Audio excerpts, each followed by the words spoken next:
दरियाए सिंध से 6 कैनाल का मामला जोर पकड़ने लगा। सिंध की तमाम सियासी और समाजी तंजीमों और जमींदार हारे SUP के चेयरमैन साईं जैन शाह की क़यादत में नवाबशाह प्रेस क्लब रोड पर एक बड़ी रैली की सूरत में एहतजाज किया।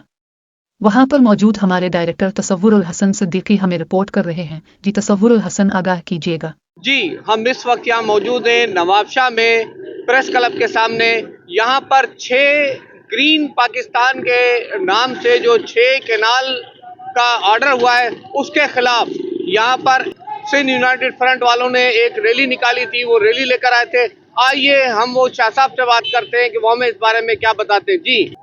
जी शाह साहब, आप क्या कहेंगे? ये आप जो रैली लेकर आए थे इसका क्या मकासद थे, आप क्या बताना चाहेंगे? फेडरल गवर्नमेंट और सदारती महल से ग्रीन पाकिस्तान इनिशिएटिव के नाम से 6 कैनालों की मुख्तलिफ सूबों में बनाने की जो ऐलान किया गया है, नई कमांड एरिया आबाद करने के लिए कहा है।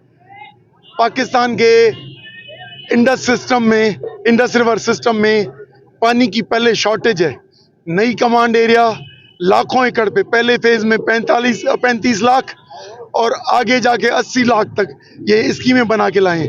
सिंध की कुल टोटल जो है 1 करोड़ 22 लाख है।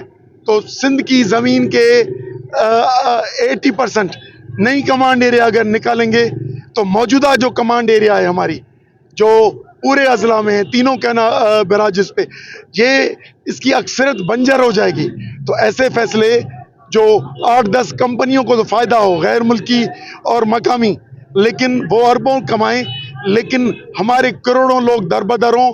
हमारा कैपिटल कराची, उसका पानी की मुस्तकिल सप्लाई कोटड़ी से होती है, वो बंद हो, तो हमें ये कबूल नहीं है।